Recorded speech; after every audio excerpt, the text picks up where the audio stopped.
नमस्कार बच्चों। आज के इस वीडियो में हम सिंक्रोनस मोटर के अंदर पावर डेवलप्ड कंडीशंस की बात करेंगे। हम कैलकुलेट करेंगे कि सिलिंड्रिकल रोटर सिंक्रोनस मोटर के अंदर पावर कितना डेवलप होता है, कैसे डेवलप होता है। यह एक रिक्वेस्ट है मेरा आपसे। हम ऑलरेडी पहले लैगिंग, लीडिंग और यूनिटी तीनों पावर फैक्टर के लिए फेजर डायग्राम ड्रॉ कर चुके हैं, कैलकुलेशंस कर चुके हैं। तो मैं रिक्वेस्ट करूंगा कि एक बार आप लैगिंग या लीडिंग किसी के रिस्पेक्ट में जिसमें आप पावर फैक्टर कैलकुलेट करना चाहते हैं, आप फेजर डायग्राम को साथ में ड्रॉ कर ले। मैं यहाँ समय की वजह से उसको फिर से दोबारा ड्रॉ नहीं कर रहा हूँ, लेकिन मैं ऐसा मान के चल रहा हूँ कि जब आप स्टडी करेंगे तो आप बगल में फेजर डायग्राम को ड्रॉ जरूर करेंगे। तो ये एक बेसिक डायग्राम है, फेजर डायग्राम जिसको हम बोलते हैं। इस फेजर डायग्राम में मैंने आई आर ड्रॉप को बाद में लिया है, आई एक्स ड्रॉप को यानी आई एक्सिस ड्रॉप को पहले लिया है, इसीलिए फेजर डायग्राम का थोड़ा सा शेप है, अलग है। मैं ऑलरेडी लैगिंग लोड के लिए आपके साथ दोनों डायग्राम बना के डिस्कस कर चुका हूँ। यहाँ पे आप देख पा रहे होंगे कैसे जो करंट है वो लैग कर रहा है वोल्टेज से। आई एक्सिस पहले ड्रॉप आएगा, उसके बाद आई आर आएगा। मीन्स वी में से आई एक्सिस और आई आर को जब माइनस करेंगे तो आपको फाइनली ई की वैल्यू मिलेगी।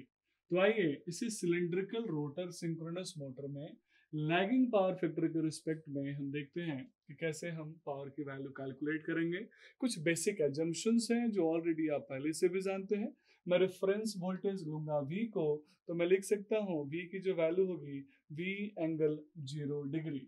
क्योंकि ये पोलर फॉर्म है बच्चों, मुझे जरूरत पड़ी तो इसको मैं रेक्टेंगुलर में भी कन्वर्ट कर सकता हूँ। पहले भी हमने रेक्टेंगुलर के बारे में डिस्कशन किया है, तो मैं यहाँ पोलर एनालिसिस कर लेता हूँ। अगर हमें रेक्टेंगुलर में कन्वर्ट करना होता बच्चों तो b प्लस जे 0 होता। अगर सिमिलरली मैं ई की बात करूं, यानी जो ई मैंने जिसको मेंशन किया है, तो जो एक्साइटेशन वोल्टेज है, जो फील्ड वोल्टेज है, वो हमारे वोल्टेज यानी टर्मिनल वोल्टेज से लैग कर रहा है। और वो लैगिंग एंगल कितना है बच्चों? डेल। तो डेल लैगिंग एंगल होने की वजह से मैं इसको लिख सकता हूँ दैट इज ई ए, और इसकी एंगल है डेल, मींस एंगल माइनस का डेल। बाकी हमारे पास जो रिलेशन है, रिलेशन को मैं यूज कर सकता हूँ इक्विवेलेंट सर्किट डायग्राम में, जो मैंने ऑलरेडी आपको पढ़ाया है, that V equal to E A plus का आई ए जेड एस, या फिर E A equal to V minus का आई ए जेड एस। अब यहाँ पे बच्चों मैं चाहूँ तो जेड एस आई ए की वैल्यू कैलकुलेट कर सकता हूँ। आई मैं वेक्टर फॉर्म में ले रहा हूँ, तो आई ए की वैल्यू कितनी हो जाएगी? मैं ई ए को उधर भेज दूंगा, that is equal to vector v minus E A upon का जेड एस। और आप जानते हैं जेड एस, अगर मैं एंगल के लिए बात करूं तो जेड एस की वैल्यू एंगल थीटा डिग्री की बनती है। तो आइए मैं इसको पोलर फॉर्म में लिख रहा हूं, that vector v is called v angle 0 degree, that e is called e angle del, और जेड एस को मैं लिख सकता हूं Z S angle theta degree का एंगल बना रहा है। अगर इसको मैं फिर से रीराइट करना चाहूँ तो लिख सकता हूँ बच्चों आई ए इक्वल टू, सेपरेट में कर लेता हूँ, v बाई जेड एस, और नीचे से एंगल थीटा ऊपर जाएगा, थीटा 1 अपन थीटा 2, थीटा 1 माइनस थीटा 2 होता है डिवीजन में। तो वैल्यू 0 माइनस थीटा कितना हो जाएगा? माइनस का थीटा। और सिमिलरली बच्चों e अपॉन जेड एस, और यहाँ पे एंगल है डेल, तो डेल माइनस थीटा। तो इस तरीके से बच्चों आई ए की वैल्यू मैं कैलकुलेट कर सकता हूँ। पोलर फॉर्म में मैंने देख लिया कि लैगिंग पावर फैक्टर के लिए अब मुझे कैलकुलेट करना है सिलिंड्रिकल सिंक्रोनस मोटर के पावर डेवलप्ड का इक्वेशन। तो दो इक्वेशंस में बनाऊंगा बच्चों। सबसे पहले मैं बनाऊंगा पावर इनपुट, और दूसरा बनाऊंगा पावर आउटपुट।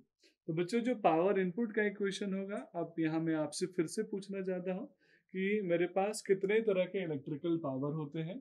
तो पावर इनपुट टू मोटर अगर मैं लिखना चाहूँ तो आप जानते हैं हमारे पास तीन प्रकार के पावर होंगे। एक that is called apparent power, और यहाँ ध्यान दीजिएगा बच्चों पर फेज का कैलकुलेशन में कर रहा हूँ, तो इसकी वैल्यू बराबर होगी अपरेंट पावर, यानी apparent power is equal to, आप चाहें तो सिंबॉलिक वैल्यू भी लिख सकते हैं एस।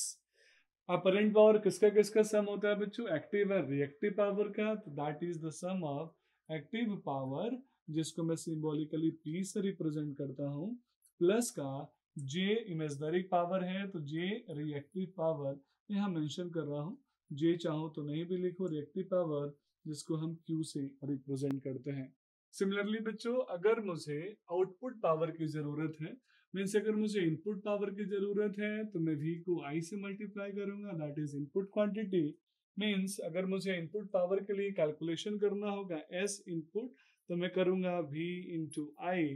और अगर मुझे आउटपुट पावर चाहिए तो मैं वहां पे करूंगा e इंटू आई। मीन्स ध्यान दीजिएगा बच्चों, अगर मुझे आउटपुट पावर कैलकुलेट करना हो, यानी आउटपुट पावर मैं फिर से वही ले रहा हूँ ऑफ मोटर पर फेज के लिए, ध्यान दीजिएगा पर फेज, क्योंकि जो भी कैलकुलेशन करूंगा बच्चों मैं पर फेज के लिए लूंगा। तो output power of motor SOM मैंने लिख दिया, आप नोमेनक्लेचर कुछ भी लिख सकते हैं, दैट इज पीओएम यानी real power plus J QM that is QOM लिख दीजिए रिएक्टिव पावर। और ये वैल्यू होगा ई ए यानी ई जिसको मैं बार बार लिखते हैं हम लोग इनटू करंट का कॉम्प्लेक्स यानी complex conjugate that is I A star. तो हमने करंट की वैल्यू आई ए की वैल्यू निकाल ली है बच्चों। अगर हम चाहें तो इसका कॉम्प्लेक्स कंजुगेट भी निकाल सकते हैं। तो आइए इसी का यानी इस आई का आई स्टार भी मैं डिस्कस कर लेता हूँ। अगर मुझे इसका कॉम्प्लेक्स कंजुगेट का वैल्यू चाहिए तो क्या होता, तो वो वैल्यू होता v अपॉन जेड एस, जो माइनस थीटा है वो हो जाता plus theta. Similarly e upon Z S यानी e अपॉन जेड एस, और इसमें जो एंगल था डेल माइनस थीटा, तो थीटा हो जाता प्लस, तो del plus theta that is called I A star. तो हम जब आउटपुट निकालेंगे तो ई से मल्टीप्लाई करेंगे, और जब हम इनपुट निकालेंगे तो v से मल्टीप्लाई करेंगे v इंटू आई। तो एक एक करके अभी हम कैलकुलेशन करके देख लेते हैं बच्चों। That's all about this video, thank you so much.